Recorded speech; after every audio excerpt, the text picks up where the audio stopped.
Good afternoon everyone. आता आपण electrical substation practices या सब्जेक्टचं सेकंड प्रॅक्टिकल किंवा सेकंड रिपोर्ट बघणार आहोत, जो की आपल्याला ह्या टॉपिकवरती बघायचा आहे. त्याचं टायटल मी रीड करतो.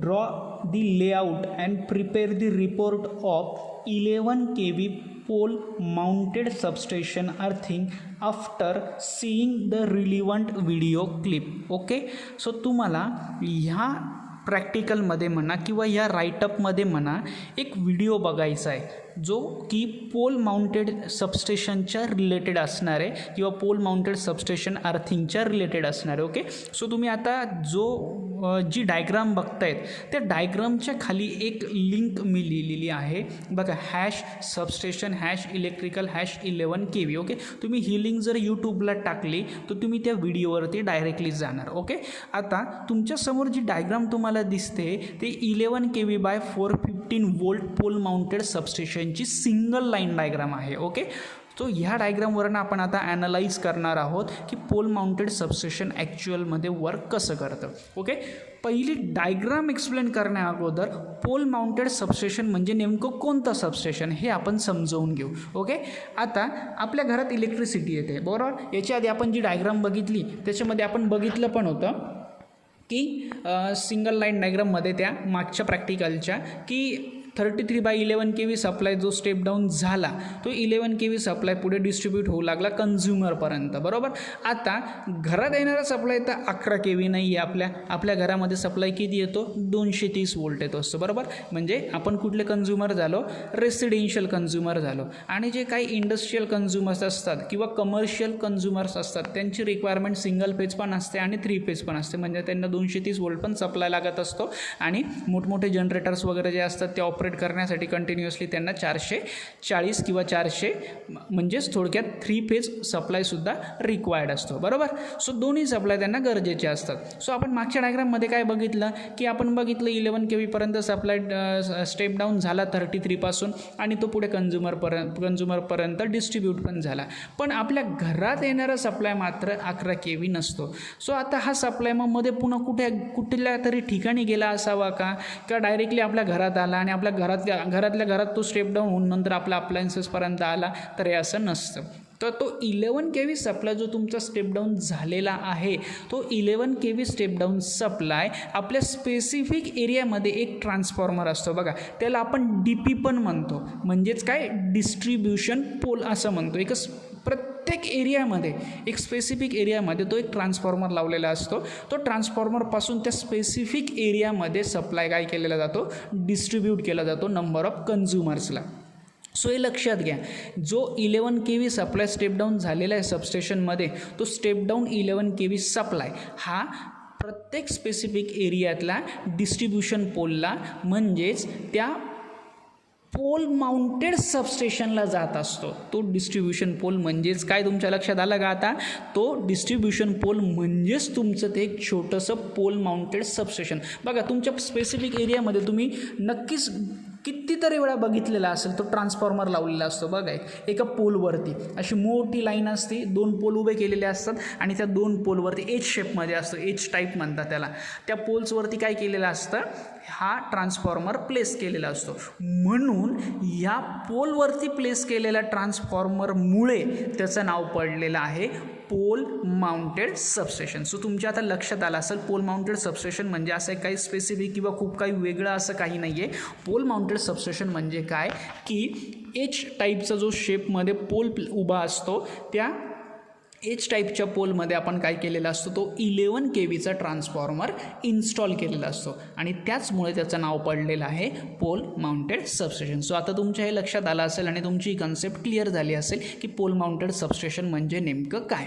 ओके, सो आता आपण पुढे जाऊया.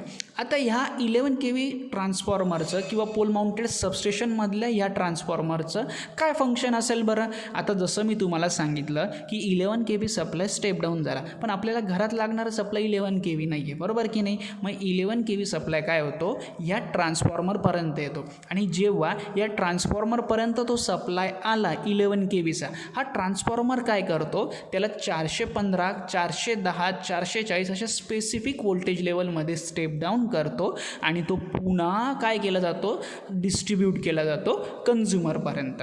आता तो कसा डिस्ट्रीब्यूट होतो, तो कसा फंक्शन त्याचं परफॉर्म करतो ते आपण या सिंगल लाईन डायग्रामच्या थ्रू आता बघूया. ओके, सो बघा एकदम सिम्पल आहे. हा काय 11 kVची ट्रान्समिशन लाईनचा लेआउट दाखवलेला आहे. वरच्या सेक्शन म्हणजे आडवी लाईन जी मी दाखवलेली बघा, ही काय 11 kV ट्रान्समिशन लाईन आहे. जसं तुम्हाला मी सांगितलं की काय बघितलं आपण 33 kVला स्टेप डाऊन केलं सबस्टेशनने, आपल्या मेन सबस्टेशनने 11 kVमध्ये, आणि ती 11 kVची लाईन कुठे आली, आता इथे आलेली पोल माउंटेड सबस्टेशनला. ओके, त्या सबस्टेशनला आल्यानंतर त्याच्यामध्ये बघा पुन्हा तुम्हाला गो स्विच दिसतोय. गो स्विच याचा अर्थ काय की हा जेव्हा याला क्लोज करू आपण तेव्हा सप्लाय पुढे जायला तो काय करतो, अलाव करतो. थोडक्यात आपला हा पाथ इथे कंप्लीट होतो ना. इथे हा ओपन कॉन्टॅक्ट आहे म्हणजे सप्लाय या पॉईंटपर्यंत आला, पण मग इथे दोघांमध्ये कॉन्टॅक्ट नसल्यामुळे तो सप्लाय खाली जाईल का, नाही जाणार, बरोबर की नाही. म्हणून याला काय म्हणतात, गो स्विच म्हणतात. याला ऑन आणि ऑफ करणं हे आपल्या हातात असतं. आपल्या हातात इन द सेन्स ऑपरेटरच्या हातात असतं. त्यांना माहिती असतं केव्हा ऑन करायचं किंवा केव्हा ऑफ करायचं. आता हा गो नो गो स्विच टाकण्यामागचा पर्पज काय ते समजून घ्या. तुम्हाला कदाचित असा प्रश्न येईल की डायरेक्टली हा सप्लाय सर इथं फ्यूजला का नाही गेला किंवा ट्रान्सफॉर्मरला का नाही गेला. तर गो नो गो स्विच टाकण्याचं मागचं पर्पज असं असतं की जर सपोज बघा पावसाळ्यामध्ये काय होतं, बरेचसे फॉल्ट येतात किंवा पावसाळ्यामध्ये आपल्याला बऱ्याच वेळा असं जाणवतं की लाईट जाते.